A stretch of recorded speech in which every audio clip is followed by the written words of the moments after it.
Luke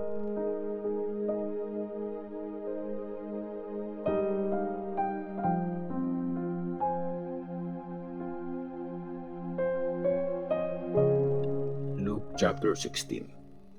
Ang parable ng madiskarteng manager.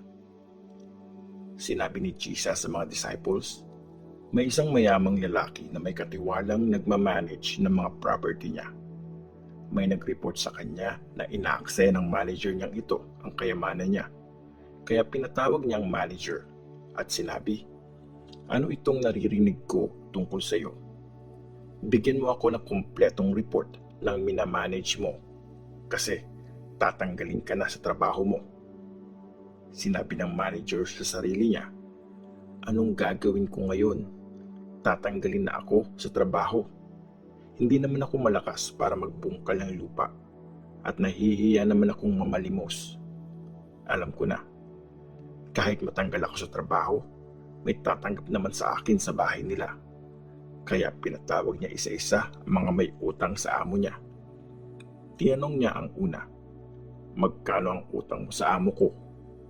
Sumagot siya, 100 na galon ng olive oil. Sinabi naman ng manager sa kanya, ito yung listahan ng utang mo. Bilis, umupo ka at gawin mong 50. Tinanong naman niya ang isa pa, magkano ang utang mo? Sumagot siya, 100 na sako ng wheat. Sinabi ng manager sa kanya, ito yung listahan ng utang mo. Gawin mong 80. Pinuri ng amo ang ginawa ng madayang manager kasi madiskarte siya. Ang mga anak ng mundong ito ay mas madiskarte sa pakikitungo sa kapwa nila kaysa sa mga anak ng liwanag. Nagsalita pa si Jesus, sinasabi ko sa inyo, gamitin niyo ang pera ng mundong ito para magkaroon kayo ng mga kaibigan. Para pag naubos yun, tatanggapin kayo sa tirahang walang hanggan. Ang tapat sa kakaunti ay tapat din sa marami, at ang hindi tapat sa kaunti ay hindi rin tapat sa marami. Kung hindi kayo mapagkakatiwalaan sa kayamanan ng mundong ito, sino ang magtitiwala sa inyo ng tunay na kayamanan? At kung hindi kayo mapagkakatiwalaan sa kayamanan ng iba, sino ang magbibigay sa inyo ng talagang para sa inyo? Walang alipin ang pwede mag-serve sa dalawang amo. Either i-reject niya yung isa at mamahalin yung pangalawa, o kaya naman magiging loyal siya sa isa at aawayin niya yung pangalawa. Hindi kayo pwede maglingkod sa Diyos at sa pera. Ang law at ang kaharian ng Diyos. Nang marinig ito ng mga Pharisees, nilait nila si Jesus kasi mukhang pera sila. Kaya sinabi ni Jesus sa kanila, nagkukunwari kayong matuwid sa harap ng mga tao, pero alam ng Diyos ang laman ng mga puso nyo.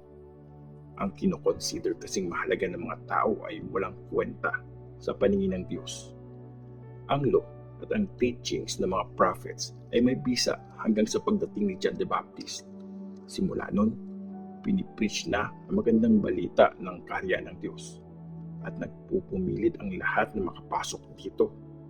Pero mas madaling mawala ang langit at lupa kaysa mawala ng bisa ang kahit isang pinakamaliit na detalye ng law. Ang makipaghiwalay sa asawa at mag-asawa ng iba ay nagkakasala ng pangangaliwa, at ang magpakasal sa babaeng hiniwalayan ay nangangaliwa rin. Ang mayamang lalaki at si Lazarus. Merong mayamang lalaki na nakasuot ng mamahaling damit at sagana sa pagkain araw-araw.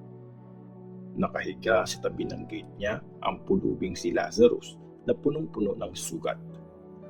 Gusto niyang kainin ang mga tirang pagkain na nahuhulog galing sa mesa ng mayaman. Dinidilaan naman ng mga aso ang mga sugat niya. Namatay ang pulubi at dinala ng mga angels sa tabi ni Abraham. Namatay din ang mayamang lalaki at nilibing. Sa gitna ng paghihirap ng mayamang lalaki sa impyerno, tumingala siya at nakita niya si Abraham sa malayo at si Lazarus sa tabi nito. Sumigaw siya, Tatay Abraham, maawa po kayo sa akin. Utusan niyo po si Lazarus na isawsaw sa tubig ang dulo ng daliri niya at basain ang dila ko. Kasi hirap na ako dito sa apoy.